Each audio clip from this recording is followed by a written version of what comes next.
বাংলাদেশের 90% মানুষ জানে যে কোনো না কোনোভাবে to some extent Indian central গভর্নমেন্টের কোনো একটা রোল আছে। আমার মনে হয় যে সোশ্যাল মিডিয়াতে অধিকাংশ মানুষের এটা ধারণা। ইসনাত আব্দুল্লাহ ভাই সম্ভবত বলছিলেন যে আপনার যদি 5,000 কোটি টাকা থাকে লোন, তাহলে আপনি এটা ডিফেন্ড করার জন্য 200 কোটি টাকা খরচ করে একটা মিডিয়া তৈরি করবেন। দিস মিডিয়াস জেনেসিস আসলে শেষ পর্যন্ত এইটাই, যে এদের জন্ম এবং বেড়ে ওঠা সবকিছুই এই কর্পোরেট ইল্লিগাল ক্যাপিটালকে ডিফেন্ড করার প্রেক্ষাপটে। আমাদের জনগণের একটা বড় অংশ ট্রেডিশনাল মিডিয়াকে বিশ্বাস করে না, টু বি অনেস্ট বিশ্বাস করে না। তারা social media alternate course, social মিডিয়ার অ্যাক্টিভিস্ট, সোশ্যাল মিডিয়ার পডকাস্ট, সোশ্যাল মিডিয়ার বিভিন্ন অনুষ্ঠান, সেগুলোতে আরো বেশি invested rather than traditional media.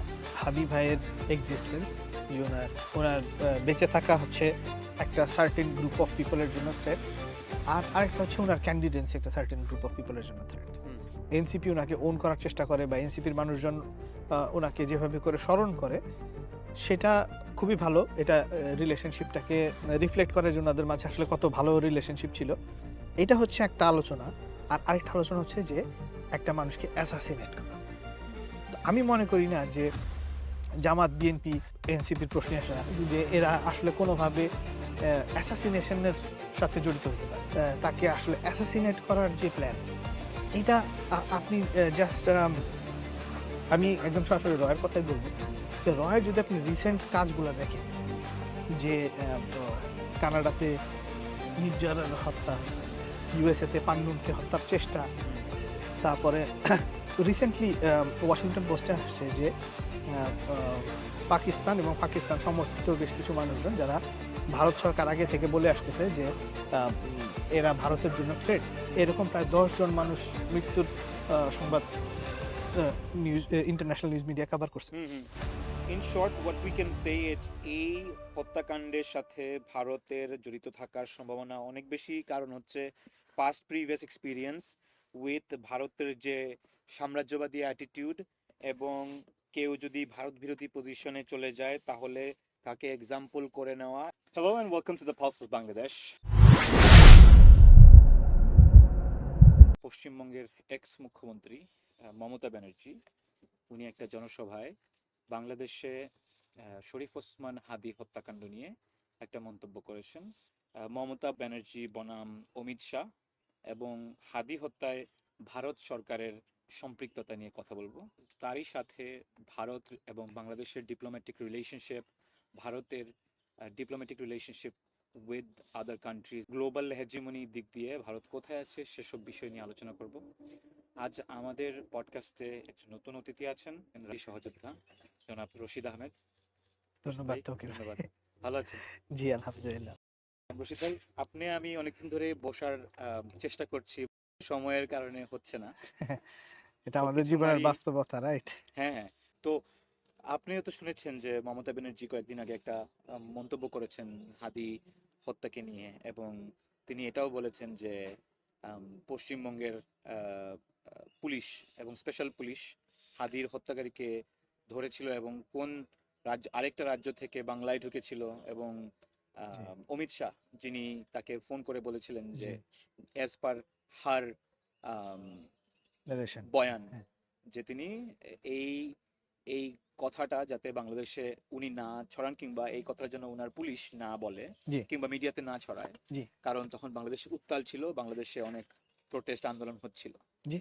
তো এই কথার পরিবর্তে, মানে এই কথার পরিপ্রেক্ষিতে বাংলাদেশের সরকারি প্রতিক্রিয়া, সোশ্যাল মিডিয়ার প্রতিক্রিয়া, মিডিয়ার প্রতিক্রিয়া, এবং বাংলাদেশের বাইরে ভারতের মিডিয়ায় কিংবা ভারতের যে ক্ষমতাসীন সরকার এবং এক্স কলকাতার মানে আগের সরকারের মধ্যে যে দ্বন্দ্ব, সেটা পরিপুষ্ট। আপনি কি মনে করেন? আমি সবার প্রতিক্রিয়া এবং মন্তব্যের আগে আমার নিজের ব্যক্তিগত ওপিনিয়নকে পরিষ্কার করতে চাই। আমার কাছে মনে হয় যে মমতা ব্যানার্জির এই পরাজয় এবং মমতা ব্যানার্জির সরকারের পরিবর্তন বাংলাদেশের জন্য খুবই গুরুত্বপূর্ণ একটা জিনিস। আমি জানতাম যে মমতা ব্যানার্জির পরিবর্তে বিজেপি সরকার যখন কলকাতার শাসনে আসছেন, এবং বিশেষ করে আমাদের চারপাশে এখন আসলে বিজেপি অধ্যুষিত শাসন ব্যবস্থা চলতেছে ইন্ডিয়ার পক্ষ থেকে, তো এটার যে একটা এরকম প্রতিক্রিয়া হবে সেটা আমি জানতাম বা অনুমান করতে পারছিলাম, তবে এত দ্রুত হবে এটা হয়তো আশা করিনি। এবং মমতা ব্যানার্জি আসলে মানে উনি হয়তো রাজনৈতিকভাবে পরাজিত হওয়ার কারণে বা এক ধরনের চাপে থাকার কারণে, আপনারা যদি দেখেন যে উনি শুধুমাত্র নিজ আসনে পরাজিত হয়েছেন এরকমটা না, ওনার দল পর্যন্ত কেড়ে নেওয়া হয়েছে বেসিক্যালি। তো এটা এটা বিজেপির ক্লাসিক যে এটাই ওরা করে আসতেছে, এবং সেটার প্রতিক্রিয়া হিসেবে হয়তো মমতা ব্যানার্জি এমন একটা বিষয় তুলছেন যেটা নর্মাল সার্কামস্টেন্সেসে আমরা আশা করতে পারিনি। যেমন উনি যখন ক্ষমতাসীন ছিলেন, যখন এই সো কল্ড ফোন কলটা আসছে, তখন কিন্তু উনি এটা নিয়ে আলোচনা করেননি, এবং উনি খুব সিম্প্যাথেটিক বাংলাদেশের ব্যাপারে একটা জিনিস বলছেন যে এখানে যারা জড়িত আছে, এমনকি বাংলাদেশের অংশেও যারা জড়িত আছে, তাদের নাম ডিসক্লোজ করলেও বাংলাদেশের পরিস্থিতি খারাপ হতে পারে, উনি এটা কেয়ার করার জন্য উনি এটা জানাচ্ছেন না। আমি এটা টু সাম এক্সটেন্ট বিশ্বাস করি না যে এটা বাংলাদেশের জন্য ভালো কিনা, তবে ওনার কাছে মনে হয়েছে যে বাংলাদেশের জন্য হয়তো ইনফরমেশনটা গোপন করা এই মুহূর্তে ভালো।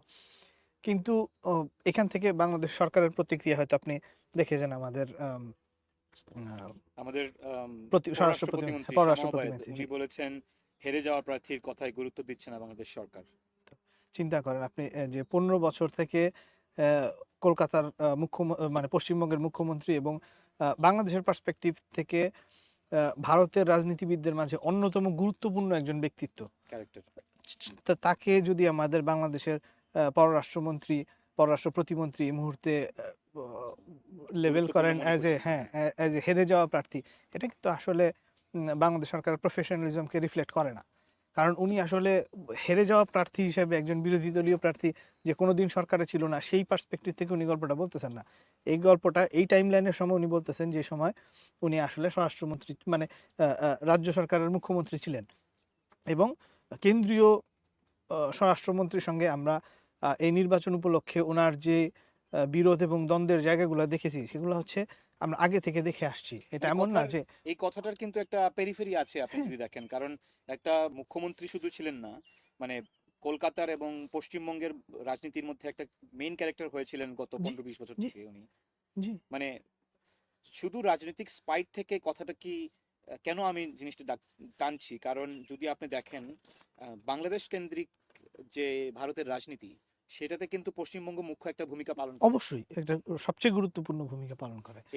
এবারের নির্বাচনের আগেও যদি আপনি দেখেন, বিজেপি সরকার মানে বাংলাকে জয় করার জন্য বাংলাদেশের 24-এর যে পরিবর্তন, আন্দোলন, সেটাই কিন্তু নাটকীয় একটা ড্রামাটিক রূপ দিয়েছে, যেটা তার তার মিডিয়ার দ্বারা সে প্রপাগেট করেছে। এই বিষয়ে আমরা আসবো। আমি আরেকটা জিনিস আপনার কাছ থেকে, যেমন আপনি সরকারের আমরা প্রতিক্রিয়া জানলাম, এখন সোশ্যাল মিডিয়ায় জনগণের প্রতিক্রিয়া এবং বাংলাদেশের মিডিয়ায় এই ঘটনাটাকে কেন্দ্র করে কিংবা এই নিউজকে কেন্দ্র করে যে যে রকমের ফুটেজ কিংবা যে রকমের রিপোর্ট দেওয়া হয়েছে, সেটা সম্পর্কে আপনি কি মনে করেন? আমি আমি বাংলাদেশের প্রতিক্রিয়া বলতে গেলে আমি মনে করি যে বাংলাদেশের সোশ্যাল মিডিয়ায় যতটুকু আমরা সাধারণ মানুষের প্রতিক্রিয়া দেখি, সেটা আমার কাছে মোর অথেন্টিক দেন আমাদের যেই মানে ভারতের মিডিয়ার ভাষায় বলতে গেলে যেটা গদি মিডিয়া বা আমাদের এখানে কর্পোরেট ল্যাপডগ যারা আছেন, তাদের চেয়ে আমি মনে করি যে বাংলাদেশের জনগণের যেটা ন্যাচারাল রিয়াকশন, সেটাকে আমি বেশি ইম্পর্টেন্স দিব এই ক্ষেত্রে। এবং আমি কোনো পার্টিকুলার একজন দুজন ব্যক্তির নাম বা স্ট্যাটাসকে মেনশন করে বলতে চাই না, তবে ওভারঅল আমার যে আন্ডারস্ট্যান্ডিং, সেটা হচ্ছে বাংলাদেশের মানুষের কাছে এই নিউজটা নতুন না। বাংলাদেশের মানুষ এটা মানে সারপ্রাইজড না। এটা জাস্ট অ্যানাদার, যদি আপনি বলেন যে যদি একদম শুরুর দিকে বলেন যে এটা একটা কনস্পিরেসি থিওরি টাইপ ছিল, কিন্তু এটা আস্তে আস্তে এটার গ্রাউন্ড গেইন করতেছে, যে এটা আসলে মমতা ব্যানার্জি প্র্যাকটিক্যালি মানুষের যে পার্সপেক্টিভ ছিল সেটাকে ভ্যালিডেট করতেছে। এটা কোনো নিউজ না বাংলাদেশের মানুষের কাছে। আমার মনে হয় যে একজন মানুষ অবাক হয়নি, তবে এটা একটা ইম্পর্টেন্ট ডিটেলস আমাদেরকে এই অর্থে দিচ্ছে। আমি পার্সোনালি আমার কথা বলবো, এবং আরও কিছু মানুষের আমি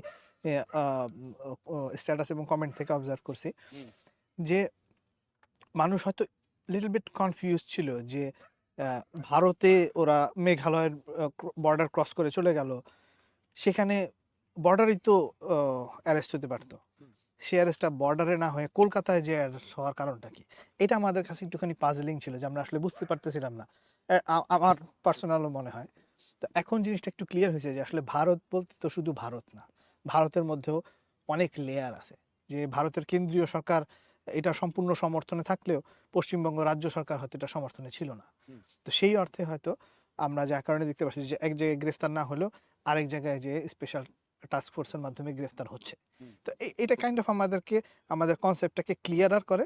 তবে দিস ইজ নট নিউজ, আমাদের জন্য এটা নিউজ না। আমার মনে হয় বাংলাদেশের 90% মানুষ জানে যে কোনো না কোনোভাবে, এগেইন আমরা বিস্তারিতভাবে বলতে পারতেছি না যে আসলে কে কিভাবে কোথায় কবে এটা অর্কাস্ট্রেট করছে। তবে to some extent Indian central গভর্নমেন্টের কোনো একটা রোল আছে। আমার মনে হয় যে সোশ্যাল মিডিয়াতে অধিকাংশ মানুষের এটা ধারণা। এখন কর্পোরেট মিডিয়ার কথা যদি বলি, যেটাকে আমি আসলে এগুলাকে ট্র্যাডিশনাল ওয়েতে মিডিয়া বলতে আসলে রাজি না। আপনি এদের সবার ব্যাকগ্রাউন্ড দেখলে হ্যাঁ হ্যাঁ কর্পোরেট মিডিয়া হাউস, রাইট। এবং এটা আমি ভুলে গেছি, কোনো একজন আমাদের হাসনাত আবদুল্লাহ ভাই সম্ভবত বলছেন, আপনার যদি 5,000 কোটি টাকা থাকে লোন, তাহলে আপনি এটা ডিফেন্ড করার জন্য 200 কোটি টাকা খরচ করে একটা মিডিয়া তৈরি করবেন। তো all of this medias Genesis আসলে শেষ পর্যন্ত এইটাই, যে এদের জন্ম এবং বেড়ে ওঠা সবকিছুই এই কর্পোরেট ইল্লিগাল ক্যাপিটালকে ডিফেন্ড করার প্রেক্ষাপটে। এটা ছাড়া ওদের আসলে কোনো ইন্টারেস্ট নেই। ম্যাটার অফ ফ্যাক্ট যারা ওদেরকে বলে যে ভিউ ব্যবসায়ী, ওরা আমার মনে হয় যে ওরা ভিউ ব্যবসায়ী না, কারণ দিস ইজ এটা ওদের আর্নিং সেন্টার না। আপনি যেটা বলতেছেন যে এটা একটা দোকান, উইচ মিনস যে ওরা এটা থেকে আর্ন করে। আমার মনে হয় আর্ন করাটা ওদের ইভেন গোলও না। গোল না, হ্যাঁ। গোল হচ্ছে আমি দোকান বলেছি আসলে ওই সেন্সে যে এই দোকানটাকে সামনে রেখে তারা তাদের যে ইলিগাল এন্টারপ্রাইজ ওইটা ওই আধিপত্যটা বজায় রাখে। আসলে ওয়ান অফ দ্য রিজন যে আমরা এই শোটা এখন করতেছি, আমরা যে পডকাস্ট করি, কেন করি? Because traditional media has failed us. আমাদের জনগণের একটা বড় অংশ ট্রেডিশনাল মিডিয়াকে বিশ্বাস করে না, টু বি অনেস্ট, বিশ্বাস করে না। তারা social media alternate force, social মিডিয়ার অ্যাক্টিভিস্ট, সোশ্যাল মিডিয়ার পডকাস্ট, সোশ্যাল মিডিয়ার বিভিন্ন অনুষ্ঠান, সেগুলোতে আরো বেশি invested rather than traditional media. এখানে আরেকটা হাদি হত্যার বিষয়টা এখানে আছে। এরপরে বাংলাদেশের মিডিয়ায় এবং আপনি সরকার পক্ষ থেকে একটা জোর দাবি করা হলো, এখানে শরীফ ওসমান হাদির ভাই উনি একটা স্ট্যাটাসে জামাতকে টার্গেট করে বলেছেন যে জামাত এইটার সাথে সংযুক্ত থাকতে পারে। কিন্তু রাজনৈতিক বোদ্ধাদের অনেকেই মনে করেন যে এর সাথে তৎকালীন সরকারের অনেক মানে আমলা কিংবা উপদেষ্টারাও জড়িত আছেন, এবং একটা বড় কনস্পিরেসি থিওরি এটাকে নিয়ে বাজারে আছে। আপনি এই কনস্পিরেসি থিওরি জামাত যুক্ত কিনা বিএনপি যুক্ত, কিংবা এখানে রাষ্ট্রীয় গোয়েন্দা সংস্থা ডিজিএফআই জড়িত, এইসব বিষয়ে আপনি কি বলবেন? আমি এটাকে আসলে দুই ভাগে, মানে পুরো ইভেন্টটাকে আমি আসলে দুইটা ইভেন্টে ভাগ করতে চাই। মানে পুরো ঘটনাটাকে আমি দুইটা অ্যাঙ্গেল থেকে দেখতে চাই। একটা হচ্ছে হাদি ভাইয়ের এক্সিস্টেন্স, যে ওনার বেঁচে থাকা হচ্ছে একটা সার্টেন গ্রুপ অফ পিপলের জন্য থ্রেট, আর আরেকটা হচ্ছে ওনার ক্যান্ডিডেন্সি একটা সার্টেন গ্রুপ অফ পিপলের জন্য থ্রেট।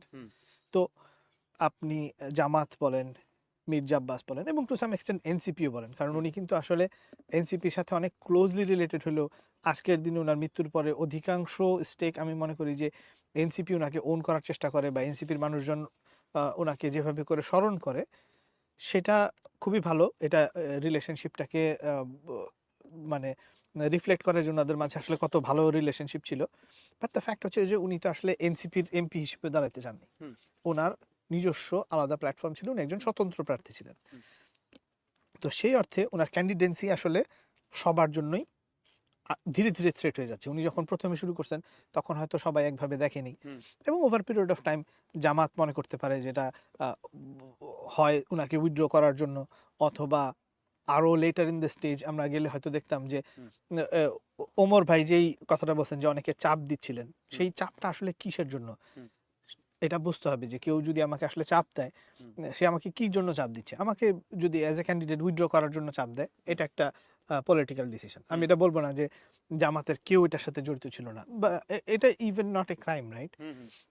যে আমি যদি মনে করি যে একটা ক্যান্ডিডেট ভালো করতেছে, হয় আমি তাকে অ্যাকোয়ার করার চেষ্টা করব, অথবা তাকে আমি মানে অ্যাজ এ ক্যান্ডিডেট আমার রাস্তা থেকে সরানোর চেষ্টা করব। সেটা বিভিন্ন ওয়েতে হইতে পারে, সেটা কোনো পদ অফার করে হতে পারে, কোনো পরবর্তী ইলেকশনে সাপোর্ট দেওয়ার কথা হতে পারে, কেউ তাকে বলতে পারে যে তুমি এখন এমপি ইলেকশনে আসো না, আমি তোমাকে ঢাকার মেয়র হিসেবে সাপোর্ট করব। বিভিন্ন ওয়েতে এটা হইতে পারে। এইটাকে আপনি মানে হত্যার চেষ্টা বলতে পারবেন না। অন্য অনেক মানুষ, এটা আমি শুধুমাত্র জামাতকে ইমিউনিটি দেওয়ার জন্য বলতেছি না, এটা বিএনপির পক্ষ থেকেও হতে পারে, যে মির্জা আব্বাস নিজেও একটা ছোট ক্যান্ডিডেটকে যখন আস্তে আস্তে পপুলারিটি গেইন করতেছে তাকে ফোন দিয়ে বলতে পারে যে ভাই এটাই আমার লাস্ট টার্ম, তুমি আমার সাথে কাজ করো, তোমার তো এখনো অনেক বয়স আছে, তুমি নেক্সট টার্মে আসো। এই আলোচনাটা কিন্তু nothing wrong with it, right? এটা হচ্ছে একটা আলোচনা। আর আরেকটা আলোচনা হচ্ছে যে একটা মানুষকে অ্যাসাসিনেট করা। তো আমি মনে করি না যে জামাত, বিএনপি, এনসিপির প্রশ্নে আসে না যে এরা আসলে কোনোভাবে অ্যাসাসিনেশনের সাথে জড়িত হতে পারে। Wildest imagination, worst case scenario, আমি আসলে পাবলিক ইয়েতে বলতে চাই না। অ্যাট বেস্ট হয়তো এরা কেউ কেউ ইনফর্মড হতে পারে, এবং সেই জায়গাটাতে আসলে ইনফর্মড হওয়ার জায়গায় যদি বলি তাহলে আমার মনে হয় যে বিএনপি বা মির্জা আব্বাস পার্সোনালি হওয়ার চান্স থাকতেও পারে। আমি এটা দাবি করতেছি না আছে, উনি যেভাবে করে অসুস্থ হয়ে যায় এটা দেখে মাঝে মাঝে সন্দেহ হয় যে ক্রিটিক্যাল সময় উনি অসুস্থ হয়ে যাচ্ছে। আদারওয়াইজ এইটা এই গ্রুপ অফ পিপলের কাছ থেকে আসার কথা না। আপনি হাদির ক্যান্ডিডেন্সিকে ভয় পেতে পারেন, সেটাকে আপনি যে কোনোভাবে ম্যানেজ করার চেষ্টা করতে পারেন, এটা হচ্ছে very much politics, nothing wrong with it.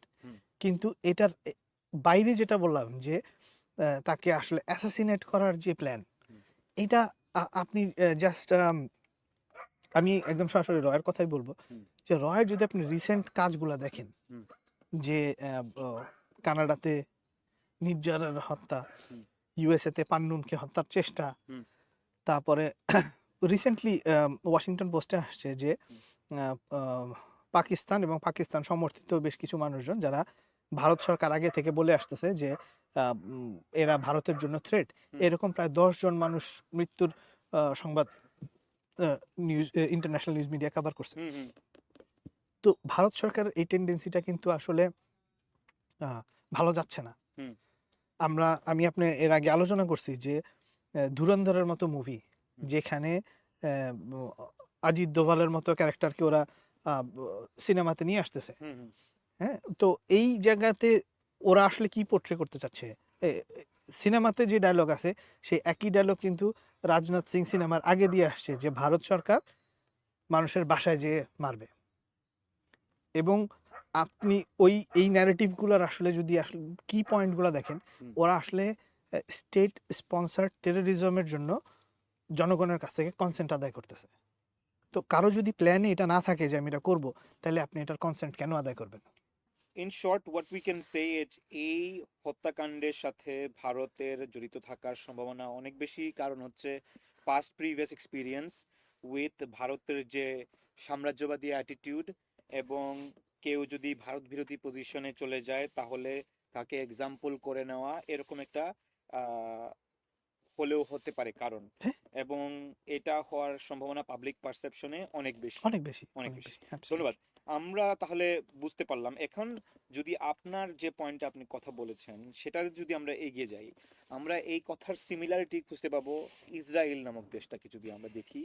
Bharat কি আপনি মনে করেন যে ইসরায়েলকে খানিকটা কপি করছে? যে ইসরায়েলের গোয়েন্দা সংস্থা মোসাদ, যে হচ্ছে সারা বিশ্বে খ্যাতনামা অ্যাসাসিনেশন করে বেরিয়েছে একটা সময়, এখনো যে করছে না তা না, ইভেন কি আপনি কয়েকদিন আগে দেখলাম যে ইসরায়েলি যে সোলজাররা যে গাজার উপরে যে হত্যাকাণ্ড চালালো, কিংবা ইরানের সাথে যে একটা বড় ধরনের যুদ্ধ করলো, এরপরে সারা বিশ্বে ইসরায়েলিরা যেভাবে সমালোচিত হয়েছে, ইসরায়েল নিজেকে এখন ইন্ডিয়ার সবচেয়ে বড় একটা বন্ধু দাবি করে, এবং ইসরায়েলি সোলজার যারা আসলে গণহত্যার দায়ে জড়িত, তাদের অনেকেই অন্য কোনো দেশে ভেকেশন করতে পারেন না ইন্ডিয়া ছাড়া। So in short the question is যে ভারতে কি আপনি ইসরায়েলের চোখে দেখেন কিনা, কিংবা নতুন একটা ইসরায়েল রিপ্লেসমেন্ট মনে করেন কিনা? ইসরায়েলের রিপ্লেসমেন্ট হিসেবে মনে করি না, তবে রয়ের যে প্লেবুক সেটার সাথে মোসাদের প্লেবুক আইডেন্টিক্যাল মিলে যায়, এবং এটা একেবারে মানে আমরা কনস্পিরেসি থিওরি হিসেবে আলোচনা করতেছি, র্যান্ডম মাইক পেয়ে এরকম ব্যাপারটা না। আপনি খুব রিসেন্ট ইতিহাসে 8 জন নৌবাহিনীর, ভারতীয় নৌবাহিনীর সাবেক কর্মকর্তা যাদেরকে ইসরায়েলের হয়ে গোয়েন্দাগিরির অভিযোগে কাতার সরকার ফাঁসির মৃত্যুদণ্ড পর্যন্ত দিয়েছে, এবং ইরানের লেটেস্ট রেভলিউশনের পর থেকে পোস্ট ওয়ার হ্যান ত্যান এটার পরে যদি আপনি যা দেখেন যে ইরানেও সর্বোচ্চ সংখ্যক মোসাদের গোয়েন্দাদেরকে ধরে এক্সিকিউট করছে অনেক মানুষকে, যেখানে ইরানিও যেমন আছে পাশাপাশি ইন্ডিয়ান মানুষও আছে, এবং ইন্ডিয়ানদের ইরানে নেক্সট ভিসা পাইতে খুব সমস্যা হবে। তো এই যে মোসাদের সাথে রয়ের যে কোলাবোরেশন বা ইন্ডিয়ার মানুষের ইসরায়েলের প্রতি যে মানে রেয়ার ভালোবাসা, এটা কিন্তু গ্লোবালি কোথাও নাই, ওয়েস্টে নাই, প্রত্যেক দিন কমে আসতেছে। আমেরিকার সাথে গভর্নমেন্ট পর্যায়ে হয়তো ছিল, সেটাও কমে আসতেছে। ডোনাল্ড ট্রাম্পের মতো মানুষ রিসেন্টলি নেতানিয়াহুকে ফোন করে বলছে যে তোমার মতো বেকুব দুনিয়াতে আর নাই। চিন্তা করেন, হ্যাঁ, ডোনাল্ড ট্রাম্প যাকে মনে করা হয় যে যাই হোক, যে ডোনাল্ড ট্রাম্পের মতো মানুষ যাকে আসলে গালাগালি করতে পারে, যাকে এরকম পাগল বলতে পারে, তার পাগলামিটা আসলে কোথায় চলে গেছে। মানে ডোনাল্ড ট্রাম্প বলছে তো আমার জন্য তুমি জেল থেকে পাচ্ছো। হ্যাঁ, আসলে এই যুদ্ধটা আসলে ইরান যুদ্ধ, এবং তো এই সারা বিশ্বে যার অবস্থান এটা, সেখান থেকে শুধুমাত্র ভারতের গভর্নমেন্ট না, ভারতের গভর্নমেন্ট দীর্ঘদিন থেকে যে প্রপাগান্ডা চালায় আসছে সেটার সূত্র ধরে এখন ভারতের জনগণও ইসরায়েলের ব্যাপারে অনেক সফট। তো এটা আমাদের কষ্ট কল্পনা না যে আসলে মোসাদের ফর্মুলা চলতেছে, র্যাদার দেন ওদের দুইজনের প্লেবুক কম্পেয়ার করলে দেখা যায় যে একই জিনিস, ওরা একই প্রসেসে ওরা আগাচ্ছে। তো এটা খুবই আমাদের জন্য দুঃখজনক ব্যাপার, এটা ভারতের জনগণের জন্য খুব দুঃখজনক ব্যাপার, আমাদের পুরো দক্ষিণ এশিয়ার রাজনীতির জন্য একটা দুঃখজনক ব্যাপার। 2024-এ হাসিনা সরকার পালায় গেল বাংলাদেশ থেকে, তারপর থেকে ভারতীয় মিডিয়ার চরম বাংলাদেশ বিরোধী প্রচার এবং প্রোপাগান্ডা শুরু হলো। ভারতের যে ট্রেডিশনাল মিডিয়া, যেটাকে আমরা এখন গদি মিডিয়া বলি, গদি মিডিয়া যে প্রোপাগান্ডা চালাইলো, যার রিসেন্ট একটা উদাহরণ যদি আমি দেই, গত 2 দিন আগে নেপালের প্রধানমন্ত্রী বালেন্দ্র শাহ, উনি একটা স্টেটমেন্টে বলেছিলেন যে নেপাল এবং ইন্ডিয়া উভয়ই একে অপরের সীমানা অতিক্রম করে, যেটা আসলে ওদেরকে বসে, দুই দেশের নেতৃত্ব পর্যায়ের লোকজন বসে ঠিক করা উচিত। এবং সেই সাথে বালেন্দ্র শাহ ব্রিটেনকে, মানে ইউনাইটেড কিংডমকেও সেই আলোচনায় আহ্বান করেছেন। তার মানে ইন্ডিয়াকে আর ওই মত মোড়লের পর্যায়ে উনি রাখেন নাই, যার প্রতিক্রিয়ায় ইন্ডিয়ান মিডিয়ায় বালেন্দ্র শাহকে আসলে কেন্দ্র করে একটা প্রোপাগান্ডা চালানো হলো যে যে স্টুডেন্টদের ভোটে কিংবা যে স্টুডেন্টদের রেভলিউশনে বালেন্দ্র শাহ ক্ষমতায় আসলেন, সেই স্টুডেন্টরাই নাকি বালেন্দ্র শাহের পদত্যাগ দাবি করছে।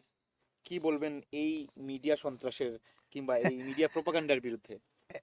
এটা হচ্ছে যে 100% best return of investment, right?